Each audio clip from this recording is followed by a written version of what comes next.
말씀은 여호수아 3장 7절 8절입니다. 여호수아 3장 7절 8절입니다. 자, 이제 공독을 합니다. 여호와께서 여호수아에게 이르시되 내가 오늘부터 시작하여 너를 온 이스라엘 목전에서 크게 하여 내가 모세와 함께 있었던 것 같이 너와 함께 있는 것을 그들이 알게 하리라. 너는 언약궤를 맨 제사장들에게 명령하여 이르기를 너희가 요단 물가에 이르거든 요단에 들어서라 하라. 아멘.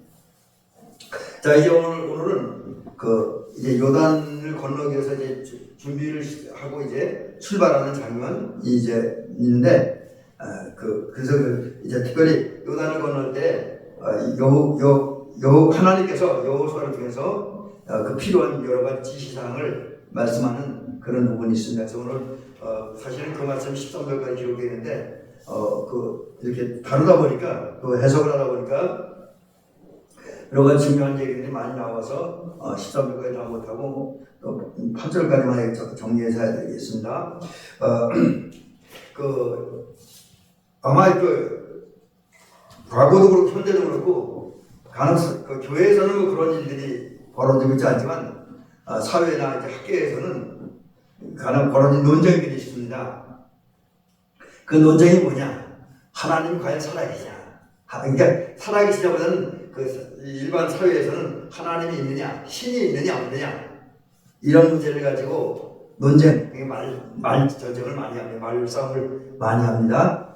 사실은 우리 이제 특별히 이제 우리 복음이 기독교가 서양 쪽, 유럽 쪽 또 이런 쪽부터 시작됐으니까 영국이나 이런데 물론 이제 그 전에 이스라엘이지만 이제 제가 지금 정확한 때는 보는데 과거에 한때 무슨 혁명, 제가 지금 혁명 이름 갑자기 생각이 나는데 어떤 혁명이 일어나기 전까지는 하나님이 있느냐 없느냐에 대한 논쟁은 벌어지지 않았습니다. 서양에서는 하나님이 있다고 자연스럽게 믿었으니까 그냥 하나님이 있다 이렇게 생각을 했는데 어느 순간 르네상스 혁명이네. 르네상스 혁명 이후로부터 이 사람들이 이성이 발달하다 보니까 모두 이성으로 생각합니다. 그러다 보니까 이제 일부 학자들에 의해서 하나님이 있느냐 없느냐, 신이 있느냐 없느냐 이제 이런 이야기들이 나왔고요. 특별히 신이 있느냐 없느냐라는 논쟁을 할 때 니체라고 하는 사람이 그런 얘기를 했어요. 원래 니체는 아버지가 목사님이에요. 아버지가 목사님인데 그분이 어느 날 철학을 연구하면서 철학자로서 하나님이 죽었다 이런 얘기를 했어요. 근데 사실은 이제 니체가 여러 가지 니체에 대한 해석들이 있는데 제가 읽은 책에 의하면 니체가 원래 신앙이 없어서 하나님이 죽었다는 건 아닌 거 아니에요. 근데 이제 당시에 어떤 교회나 사회나 신앙인들의 모습이 너무 하나님 없는 모습으로 살아가니까 그걸 개탄해서 하나님 죽었다 이런 얘기를 했다고 그런 이제 학설도 있습니다. 근데 이제 어쨌든 니체는 그거 하고 죽을 때 마지막 죽을 때 있잖아요. 아주 비참하게 두려움 가운데 죽었다 그래요. 그래서 제가 듣기로는 니체가 하나님 없다고 말했다가 나중에 죽을 때 양심의 가책을 받아갖고 저 며칠 날 두렵게 한다 그러면서 이제 죽었다는 그런 이야기도 있습니다. 이제 어쨌든 세상에서는 하나님은 있느냐 없느냐 논쟁을 많이 하죠. 근데 우리 신앙인들에게는 하나님이 있느냐 없느냐 그런 논쟁을 할 필요 없습니다. 우리는 무조건 하나님이 있으니까요. 그죠? 그러니까 하나님이 있느냐 없느냐 그 논쟁을 할 필요가 없고요. 우리에게 필요한 건 하나님이 살아계시고 하나님이 있는데 어떻게 있느냐, 어떻게 하나님이 어떻게 계시느냐. 그래서 오늘 그 문제에 대한 대답을 우리가 성경 여러 군데 찾을 수 있지만 특별히 아주 단어적으로 확실한 근거를 찾는다고 한다면 마태복음 16장 16절에서 찾을 수가 있습니다. 그게 어떤 얘기냐면 예수님께서 제자들에게 너희 사람들이 나를 누구라 하느냐 이렇게 질문할 때 제자들이 사람들의 하는 얘기를 예수님이 그대로 전달해 줬어요. 그래서 어떤 사람은 엘리야라고 합니다. 어떤 사람은 예레미야라고 합니다. 어떤 사람은 선지자라고 합니다. 요즘식으로는 어떤 사람은 의사라고 합니다. 어떤 사람은 물리학자라고 합니다. 어떤 사람은 교육학자라고 합니다. 요즘 사람들 그렇게 대답을 할 겁니다. 근데 그런 대답을 쭉 들으신 예수님께서 이 제자들에게 다시 묻는 자, 사람들은 그렇지고 나와 함께 3년을 지내면서 3년 동안 내가 전하는 하나님의 말씀을 듣고 배우고 3년 동안 나를 통해 나타난 하나님의 역사를 본 너희들은, 제자들 말하고 너희들은 나를 누구라 하느냐, 나를 어떻게 믿고 어떻게 생각하냐, 이렇게 물어본 겁니다. 그때 베드로가 대답하는데 아주 좋은 대답을 했어요. 주는 그리스도시요 살아계신 하나님의 아들입니다. 여기서 보면 이 대답을 듣고 예수님이 굉장히 칭찬하셨어요. 근데 이 대답 속에서 지금 그 베드로의 대답 속에서 하나님에 대한 이야기를 하나 하고 있어요. 근데 뭐냐면 예수님은 하나님의 아들이다. 근데 그럼 예수님의 아버지인 하나님은 누구냐? 다른 말로 하나님은 누구냐? 또 우리의 아버지가 되시는 하나님은 어떤 분이냐? 살아계신 분이라는 거예요. 살아계신 분. 여기서 중요한 건 하나님은 그냥 있는 것을 끝나면 의미 없어요. 있는 게 아니라 살아있다. 살아있다라고 하는 것은 어떤 의미가 있느냐면 숨을 쉰다. 그 다음에 움직인다. 활동한다. 일한다는 거예요. 그 결과 하나님이 원하시고 계획하시고 뜻하시는 일들을 이룬다라고 하는 의미가 있습니다. 여러분 그렇습니다. 하나님이 살아계신다 이 말은 하나님은 움직인다는 거예요. 활동한다. 일한다. 누구를 위해서? 우주를 운행하기 위해서. 그 우주 속에서 하나님이 가장 귀한 존재를 창조하신 인간을 위해서 좀 더 구체적으로 얘기하면 오늘 하나님 성교 예배하는 오늘 대밀교에서 예배하는 우리 여기 5분의 저까지 5분이잖아요. 5분의 성도님들 위해서 하나님 일하신다고 하는 거예요. 그리고 그 일하심을 통해서 하나님이 원하고 계획하신 또 바라시는 일들을 이루어간다는 거죠. 여러분 그렇습니다. 하나님은 살아계신 하나님입니다. 일하시는 하나님. 우리를 위해서 일하셔서 하나님의 뜻을 이루고 우리의 은혜와 복을 주시는 그런 하나님이다 라고 하는 거죠. 자 그러면 살아계신 하나님께서 일하시는데 무엇을 위해 일하시느냐. 이제 이것을 구약성경과 신약성경 쪽에서 또 오늘날 우리 삶 속에서 한번 이제 간단히 말씀을 드리고 그 다음에 이제 오늘 본문으로 깊숙이 들어가 보려고 합니다. 하나님은 일하시는데 뭘 위해 일하냐. 우선 구약시대를 보면 그 하나님께서 구약시대에 하나님 선택하신 이스라엘 백성을 위해서 행하신 역사가 오늘 출애굽사건이에요. 출애굽사건. 애굽에 내려가서 400년 동안 살면서 요셉이 살았을 때 대접받고 살았는데 요셉이 죽고 오랜 세월이 지나다 보니까 애굽 왕들도 그렇고 애굽의 관료들도 그렇고 백성들도 그렇고 요셉을 잃어버립니다. 그리고 이제 이스라엘 사람 히브리 민족을 그냥 애굽 땅에 살면서 우리 거를 우리 이거 좀 심하게 우리 피를 빨아먹는 사람들이다. 우리가 찾을 경제적인 뭐 이런 걸 빼앗아가는 그런 모든 사람들이다. 그리고 만약 우리나라가 외국과 전쟁을 하면 외국 다른 나라 편에 서서 우리나라를 해칠 사람들이다. 이런 생각으로 이제 이스라엘 사람은 생각한 거예요. 그러다 보니까 이제 애굽 사람들이 이스라엘 사람을 괴롭히잖아요. 라함새가 비돔이라고 성을 쌓게 하면서 또 이스라엘 백성들이 자녀를 많이 낳지 못하게 벼락을 당합니다. 근데 하나님에 대해 이스라엘을 계속 번성하죠. 그럴수록 애굽의 관료들과 왕들은 더더욱 이스라엘 백성들을 괴롭힙니다. 그럴 때 너무 힘들으니까 이스라엘 백성들이 하나님을 탄식해요. 고통스러운 게 막 부르세요. 그러니까 하나님은 이스라엘 백성들이 한맺힌 그 소리, 고통스러운 그 소리를 들고 역사하셔서 이스라엘 백성을 구원하잖아요. 그게 뭡니까? 애굽에서 건져내는 출애굽이잖아요. 어떻게? 완악한 바로를 굴복시키고 그의 신하들을 굴복시키고 그의 군대를 굴복시킨 게 10가지 재앙을 통해서 마지막에는 애굽에 있는 초타생들 사람으로 장자, 짐승도 첫 번째는 다 죽여합니다. 반면에 이스라엘 백성들은 문설주에 양의 피를 바르므로 양의 피가 발라진 그런 집들은 천사 죽음에서도 뛰어넘어가게 하므로 이스라엘 백성은 살게 하잖아요. 그리고 이제 하나님 정하실 때 이스라엘 백성들을 모세의 인도하에 애굽을 탈출하게 하고 또 가나안을 향해 나가도록 이제 이렇게 불기둥으로 인도하십니다. 이 역사에 보면 하나님께서 하나님의 백성, 특별히 구약시대에 등장하는 이스라엘 백성들에서 행하신 역사는 구원의 역사.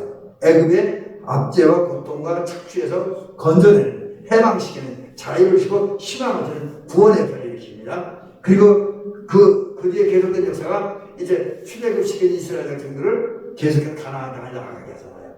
이제 가나안 땅에 나가는 과정에 여러 가지가 있지만 이제 어쨌든 여러 가지 사건 때로 우여곡절을 거치면서 이스라엘 백성이 가나안 땅에 계속 나갑니다. 그 얘기가 지금 우리 여호수아에서 계속 등장하죠. 근데 과거에는 이제 이스라엘 백성을 출애굽시키고 가나안 땅으로 인도하셨던 하나님은 오늘은 어떻게 역사하시냐?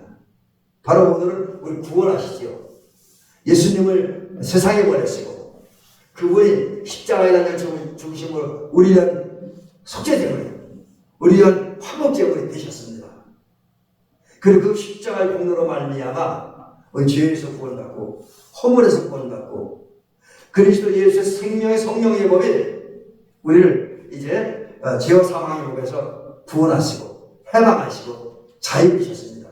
그러니까 우리 자유한 사람들이죠. 얽매이지 않은 사람들, 죄의 권세에서, 죄의 결과에서, 죄의 영향력에서, 죄 자체로부터 해방된 사람들입니다. 그리고 하나님의 은혜로 의인이 되어짐으로써 하나님 생명을 얻고 하나님 깊은 관계를 맺는 그런 백성들이 됐습니다. 근데 여기 끝난 것이 아니라 하나님은 이렇게 우리를 구원한 다음에 구원한 받은 우리들을 하나님 나라로 이끌어가시잖아요. 그래서 우리가 정말 주님의 은혜를 받고 성령이 충만할 때 이 땅에서 하나님 나라 백성의 은총을 경험해서 이제 우리가 하나님께 순종하기만 하는 의와 평강과 희락이 충만하고 하나님의 어떤 권세 아래 살게 되잖아요. 하나님의 품 안에 살게 되잖아요. 하나님 나라 백성의 행복을 누리다가 때가 되면 이 땅을 떠나서 이제 영원한 하나님 나라에 들어가 계십니다. 이제 이것이 우리를 향한 하나님의 역사인데, 근데 이러한 일들을 이루어 가실 때 어떻게 이루어 가시느냐? 이제 구약 시대에는 이스라엘 백성을 구원하시고 가나안 땅을 인도하실 때, 오늘날은 우리를 인도하시고 우리를 하나님 나라에 이끌어갈 때 어떻게 역사하시느냐는 거죠. 그 역사는 이제 여호수아라는 성경에 보면 구약 시대에는 여호수아를 이끌어 가셔요. 여호수아를 그 역사를 진행해 가시고 오늘은 교회를 통해서 세워진 하나님의 지체들, 교회 지체들, 하나님의 백성들, 하나님의 일꾼을 통해서 역사하게 한다는 거죠. 그래서 하나님은 그 일들을 위해서 하나님의 일꾼들을 세우시는데 그 일꾼을 세우시는 것으로 끝나는 것이 아니라 하나님의 일꾼들이 일을 잘 할 수 있도록, 그래서 하나님의 주신 사명을 완수할 수 있도록 여호수아를 도우시고 이스라엘 백성을 도우시고 또 오늘 우리에게 은혜를 주시고 복을 주십니다. 오늘 그 얘기를 살펴보려고 합니다. 그래서 지금 여호수아 3장 7절부터 13절은 원래 이게 한 본문이에요. 본문이 하나인데 여기에서는 하나님께서 우리를 이제 구원하고 영원한 가나안을 이끌기 위해서 행하는 역사가 크게 두 가지로 나타나요. 두 가지인데 첫째는 하나님께서 이스라엘 백성을 이제 가나안 땅을 이끌기 위해서 필요한 이끄는 과정에 어떻게 이끌어갈 것이냐 하는 것을 여호수아에게 지시합니다. 그리고 그 다음 부분은 하나님의 명령을 받은 여호수아가 백성들에게 지시해서 또 제사장들에게 지시해서 우리가 어떻게 해야 요단을 건너서 가나안을 향해 진군할 수 있냐 이 부분을 이야기해주고 있는데 오늘 그게 첫 번째 부분 하나님께서 여호수아에게 들려주는 말씀들 이 부분을 살펴보는데 오늘 여기에서 이제 가장 많이 등장하는 얘기는 뭐냐면 하나님께서 여호수아가 용기를 내서 자신감을 가지고 담대하게 죄를 수 있도록 위축되지 않을 수 있도록 용기를 주시고 격려하시는 그런 이야기가 많이 등장합니다. 그래서 오늘 첫 번째는 7절 말씀, 이제 오늘 7절 말씀을 몇 가지, 이제 7절 말씀을 알고, 8절 말씀 하나로 알고 7절 말씀을 몇 개를 쪼개서 이렇게 말씀드리려고 하는데, 먼저 오늘 본문에 보니까 하나님이, 여호수아를 격려하시고 위로하시기 위한 방법이 나옵니다. 어떻게 위로하시고 격려하시느냐. 그건 첫 번째는, 오늘 여기 7절에 보니까 이런 말씀이 있습니다. 여호와께서 여호수아에 이르시되, 이게 뭐냐면, 하나님은 여호수아, 하나님이 이제 선택을 받고, 그 맡은 사명 때문에 부담스러워하고 두려워하고 걱정하는 그런 이제 여호수아를 격려한대요. 말씀을 이르시되라고 한 말은 말한다, 또 명령한다, 약속한다, 뭐 이런 보장한다, 뭐 이런 다양한 의미를 가지고 있습니다. 그러니까 이런 의미대로 하나님은 말씀을 통해서 여호수아에게 희망을 주고 그리고 분명한 어떤 결과를 보장해주고 또 그러니까 하나님의 명령에 순종하면 반드시 좋은 결과가 있을 것이다 라고 하는 사실 말씀해주고 있습니다. 이게 말씀을 통해서 이제 여호수아를 격려하고 위로하는데 그 말씀을 통해 격려하는 내용들을 보니까 두 가지입니다. 7절에는 두 가지인데, 하나는 오늘 7절에 그렇게 됐어요. 내가 오늘부터 시작하여 너를 온 이스라엘 목전에서 크게 하여. 여기 보면 중요한 단어가 크게 하여. 하나님은 여호수아에게 힘을 주기 위해서, 용기를 주기 위해서 하시는 말씀에 여호수아를 크게 만듭니다. 누구 앞에서? 백성들 앞에서. 언제부터? 이제 여호수아가 하나님의 부름을 받고 지혜를 시작한 그때부터. 곧 이제 지금 이제 가나안 땅에 들어가기 위해서 제일 먼저 해야 될 일이 요단을 건너는데, 여호수아가 받은 사명 그거예요. 그 전에 모세가 있으니까 이제 여호수아가 이스라엘 지도자가 되고 하나님의 종이 된다면 제일 먼저 해야 되는 요단강을 건너야 됩니다. 그래서 그 사명을 가지고 요단강을 건너는 일을 시작할 때에 그때부터 하나님께서 여호수아를 크게 한다는 거죠. 크게 한다고 하는 건 힘을 준다는 거예요. 성장시키다, 힘을 준다, 권세 있게 한다.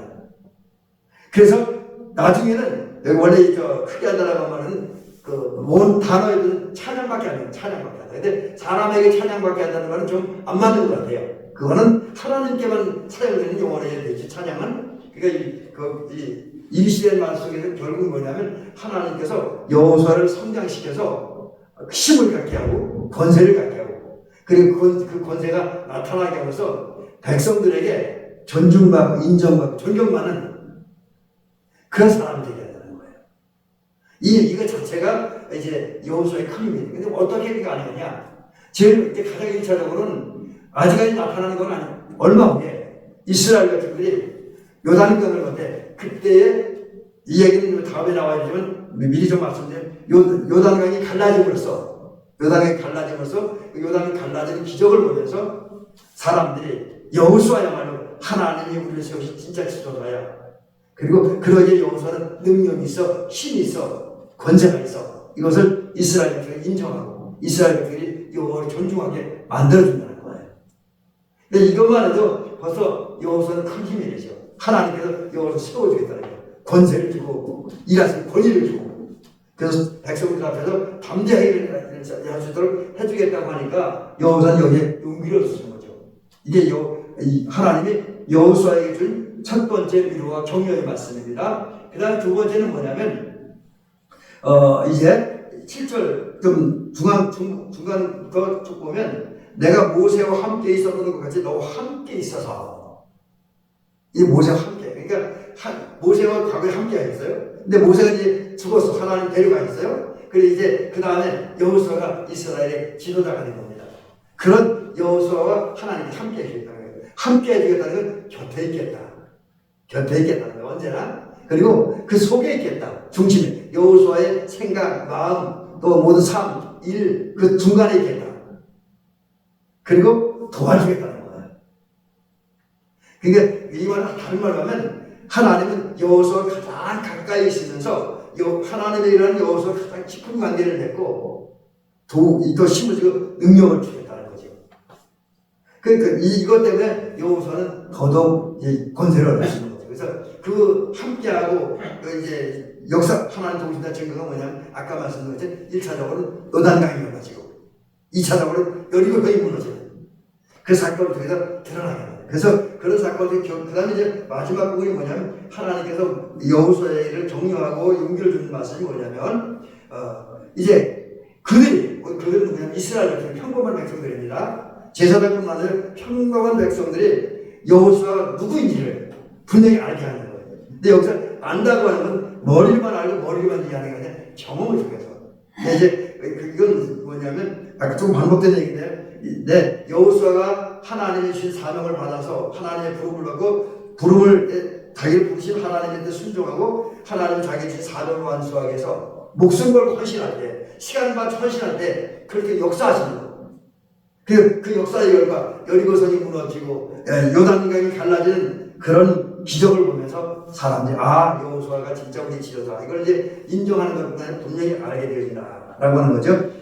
이걸 보면 하나님께서는 말씀을 통해서 이제 우리 하나님의 사람들 격려하시고, 그 말씀을 격려하시는 내용이 뭐냐면 우리 함께 하신다.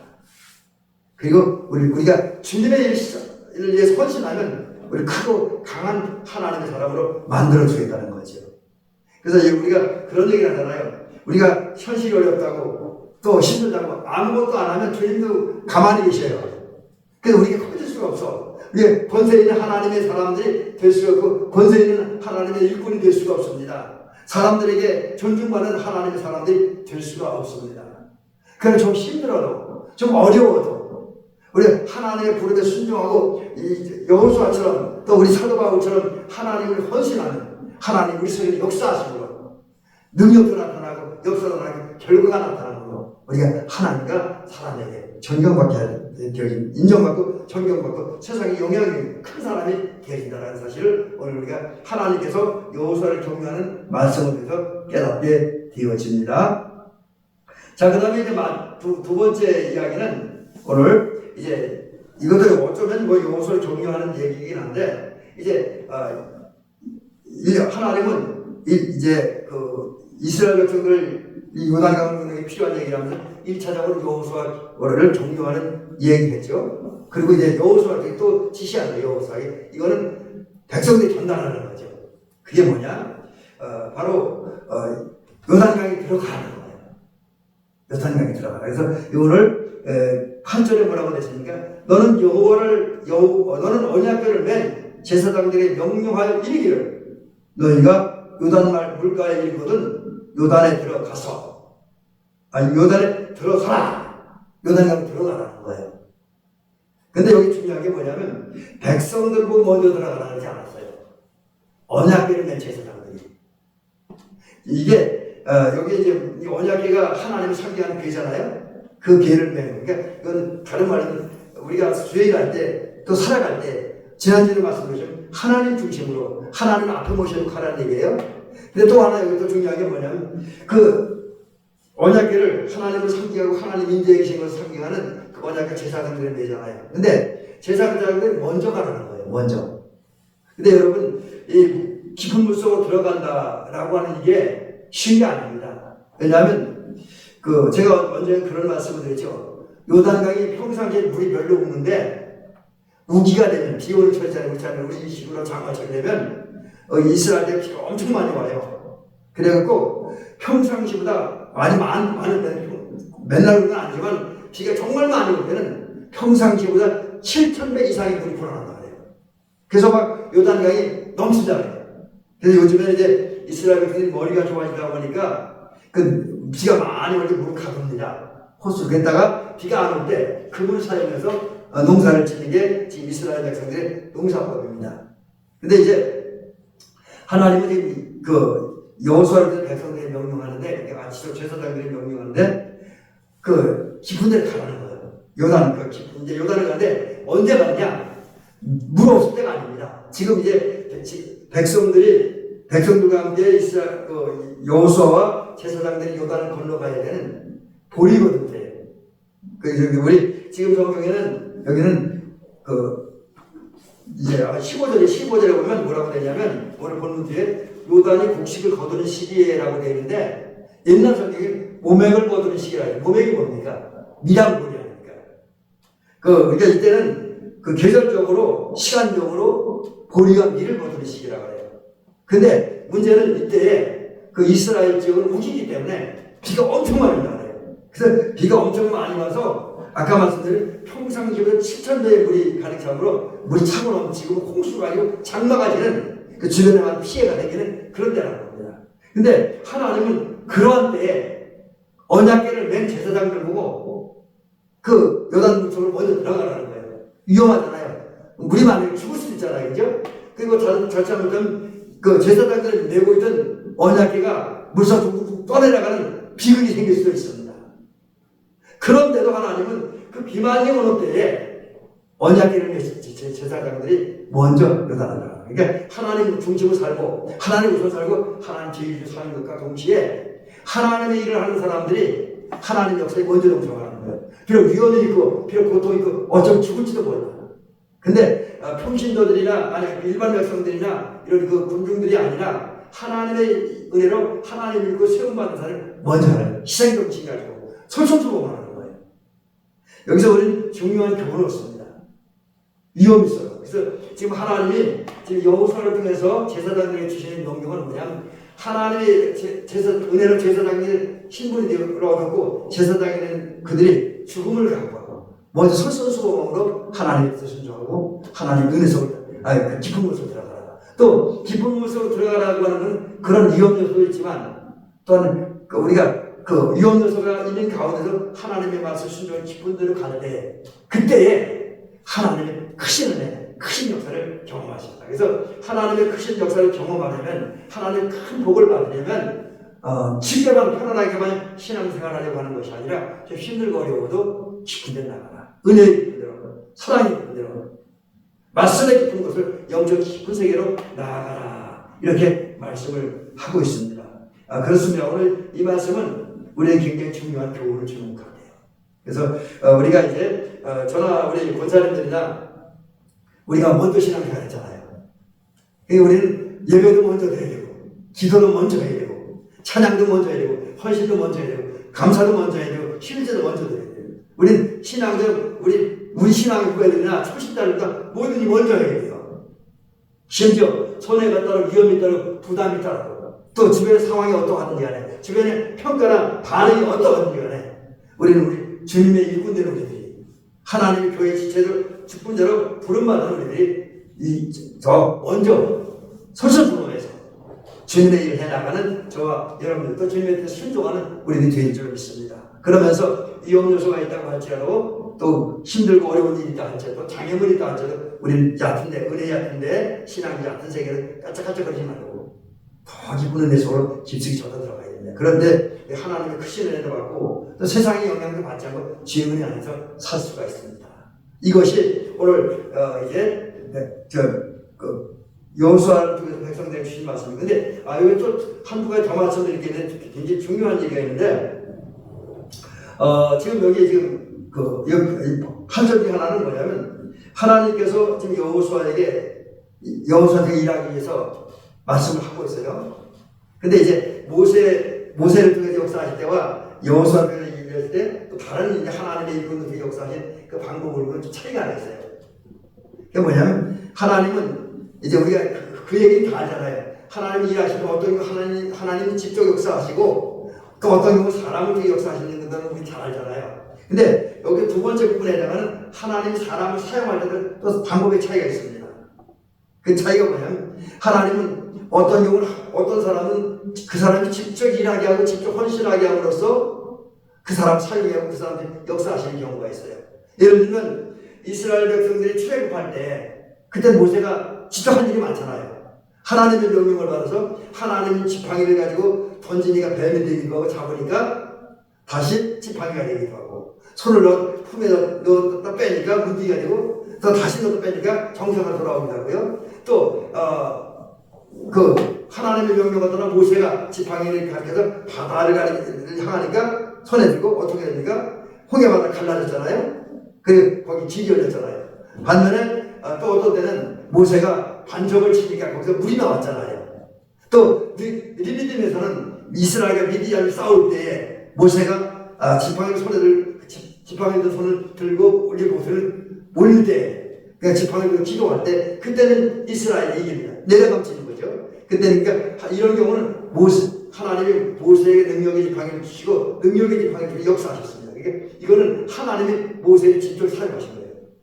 모세가 직접적인 어떤 몸을 움직이고 또 행동을 통해서 사역함으로 하나님의 뜻을 이루고 하나님의 역사에 동참하게 하셨습니다. 근데 뒷부분 얘기하면 다른 부분이 나오지만 적어도 요단강을 건너는 이야기라든지 또 이제 여리고성을 무너뜨리는 과정 중에서 보면 하나님 또 다른 방법으로 여호수아를 사용하셨어요. 그건 뭐냐면 모세는 직접적인 방법으로 사용하시고 역사하셨는데 여호수아를 통해서 간접적인 방법으로 이제 여호수아는 하나님 여호수아에게 명령만 하시는 거예요. 그리고 여호수아는 그 명령을 백성들에게 전달합니다. 그리고 하나님 시키는 그 부분에서만 구체적인 행동은 그 부분에서 활동했더니 하나님 역사하십니다. 그래서 요단강도 갈라질 때 여호수아가 특별한 일은 없어요. 그냥 하나님의 말씀 전달하는 일만 했어요. 근데 요단강이 갈라지는 거예요.